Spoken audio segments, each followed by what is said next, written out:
بعد میں کچھ MKM نے ریزرویشنز بھی شو کی تھی. بہرحال میں ابھی فی الحال وہ قانونی نقطے اور جلدی گزرنا چاہ رہا ہوں. دوسرا گورنر راج، یہ ذکر ہے جناب 25 فروری 2019 کو سپریم کورٹ آف پاکستان نے شریف برادران کو نااہل قرار دے دیا. یہ اپنا 25 فروری 2009 سپریم کورٹ نے شریف برادران نواز شریف صاحب کو بھی اور شہباز شریف صاحب کو بھی نااہل قرار دے دیا. اس وقت کون چیف جسٹس تھے؟ عبدالحمید ڈوگر صاحب، جن کو ڈوگر کوڈ بھی کہا جاتا ہے. ٹھیک ہو گیا نا. اس کے بعد آپ کو بھی یاد ہوگا، مجھے بھی یاد ہے، اس کے بعد جناب تقاریر، ریلیاں، جلسے، بہت مطلب زور شور سے نواز شریف صاحب نے بھی تقریریں کی. ظاہر ہے وہ 3 رکنی بینچ تھا، ڈوگر صاحب اس میں شامل نہیں تھے، لیکن ڈوگر صاحب چیف جسٹس تھے جنہوں نے ان کو نااہل کیا.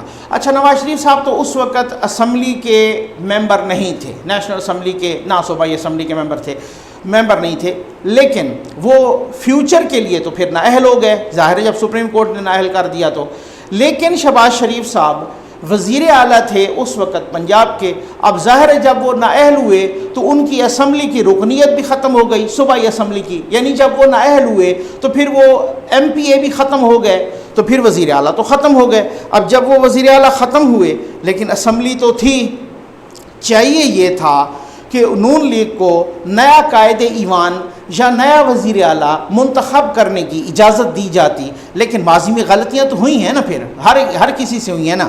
تو جناب پیپلز پارٹی نے ان کو وہ اجازت نہیں دی، اور اس وقت گورنر تھے جناب سلمان تاثیر صاحب. ان کے ذریعے جناب وزیر اعظم صاحب تھے اس وقت سید یوسف رضا گیلانی، صدر پاکستان تھے آصف علی زرداری.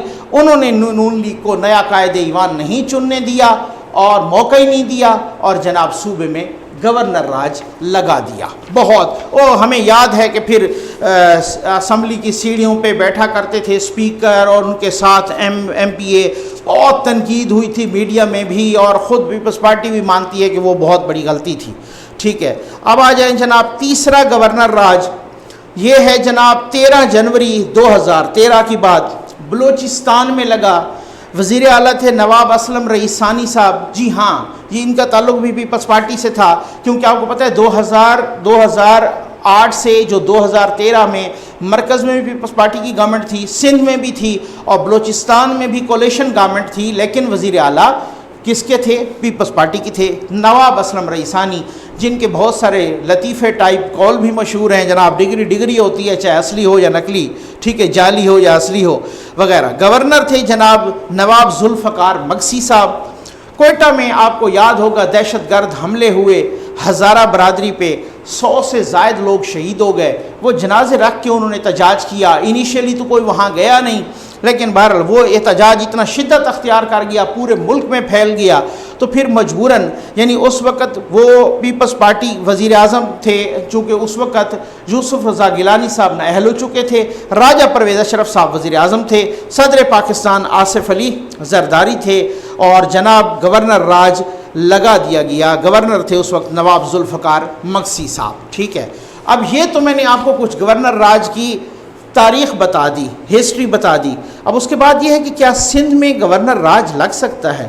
جی ہاں، اس کا جواب تو ہاں کیوں نہیں لگ سکتا؟ جب آئین میں اس کی پروویژن ہے تو لگ سکتا ہے. اور لگایا جب بھی گیا تقریباً کو بلوچستان میں چلیں، ایک مجبوری کے تحت انہیں گورنمنٹ ختم کرنی پڑی، یا اس طریقے سے کہ جب بھی کوئی نہ کوئی بہانہ تو تراش لیا جاتا ہے، کوئی نہ کوئی بہانہ. بہت ساری چیزیں پہلے ہوتی ہیں. کل کچھ دوستوں نے کہا کہ سر اس کا نا یہ ہے کہ اس کو جو میں نے کل پرسوں غالباً ایک ویڈیو بنائی تھی جس میں نیا گورنر سندھ کی بات کی تھی کہ جی وہ تو اس کی شرط ہے کہ اس صوبے کا ریزیڈنٹ ہونا چاہیے اور رجسٹرڈ ووٹر بھی ہونا چاہیے. جی بالکل ایسے ہی ہے، لیکن بات یہ ہے کہ کتنی ایک دیر لگتی ہے رجسٹرڈ ووٹر ہونے میں، یا کتنی ایک دیر لگتی ہے جناب وہاں کے ریزیڈنٹ بنانے میں. تو 2 منٹ کا کام ہے بھائی. قانون اور آئین تو غریب کے لیے ہے، طاقتور کے لیے تو یوں وہ تو موم کی ناک کی طرح ہے کہ وہ پھر مروڑ کے جدھر بھی لگا دو.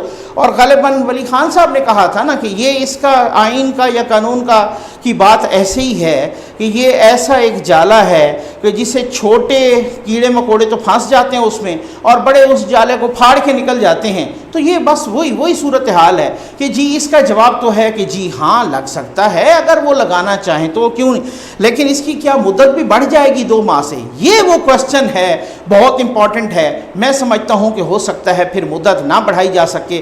اس کی وجہ یہ ہے کہ سینٹ میں تو خاص طور پہ نون لیگ اور پیپلز پارٹی کی مل کی اکثریت ہے، اور بھی جماعتیں ہیں مثلا بلوچستان کی ہیں یا مولانا صاحب ہیں وغیرہ وغیرہ اس طریقے سے. تو میں نہیں سمجھتا. باقی پارلیمنٹ کے مشترکہ اجلاس سے پھر قرارداد منظور کروانا بھی بہت ہی مشکل ہوگا.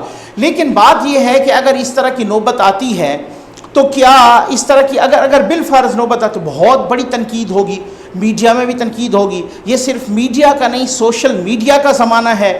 آپ کو یاد ہوگا ابھی چند روز پہلے پیپلز پارٹی اور ایک میڈیا ہاؤس کی فائٹ ہوئی اور وہ سوشل میڈیا پہ اتنی بڑھ گئی، اور وہ اتنی بڑھ گئی کہ اس میڈیا ہاؤس کے ایڈمنسٹریشن کو چل کے جانا پڑا ان کے ہاں سعید غنی صاحب کے پاس، باقی منسٹرز کے پاس. وہاں معاملات طے ہوئے اور وہاں پہ تو یہ ایک بہت بڑی پاور ہے سوشل میڈیا.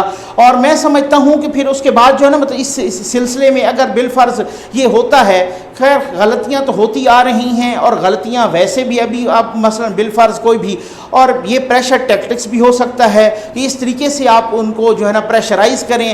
بالفرض 18th امینڈمنٹ پہ کچھ لوگ کہہ رہے ہیں ڈائلاگ کے لیے یا کچھ اور مطالبات منوانے کے لیے، لیکن بہت بڑا کرٹیسزم آئے گا، بہت بڑا بھونچال آئے گا. سینٹ میں ان کا اپنا ڈپٹی چیئرمین بھی ہے، سینٹ میں ان کے آپ یہ دیکھ لیں کہ لیڈر آف اپوزیشن بھی ہیں، اور اسی طریقے سے قومی اسمبلی میں بھی ان کی اچھی خاصی تعداد ہے. اب جو نون لیگ ہے وہ بھی ان کے ساتھ بہت، اور باقی اپوزیشن بھی اسی طریقے سے متحد ہو جائے گی. اس ایکشن سے اگر اپوزیشن میں کوئی ادھر ادھر کی دراڑ ہوگی بھی صحیح تو وہ بھی بہت زیادہ متحد ہو جائے گی. خود حکومت کے اندر اور پی ٹی آئی کے اندر سے بھی آوازیں اٹھیں گی، بہت سے سین مائنڈ ہیں وہ بھی بہت زیادہ. تو آئی تھنک یہ وہ پراس اینڈ کانس تھے اور یہ وہ تجزیہ تھا جس سے میں نے آپ کو آگاہ کیا. یہ کچھ ایسی چیزیں ہوتی ہیں بعض اوقات کے کچھ آئینی قانونی پیور کچھ بحث ہوتی ہے، وہ بھی بہت سارے دوستوں کی ڈیمانڈ آ رہی تھی کہ سر آپ اس کے متعلق بتائیں. باقی تو انشاءاللہ پولیٹیکل تجزیہ اندر کی خبریں وہ چلتی رہیں گی. نیکسٹ ویڈیو میں بھی انشاءاللہ ضرور وہ ایسا ہوگا. تو امید ہے آپ کو ویڈیو پسند آئی ہوگی. آپ کا بہت بہت شکریہ.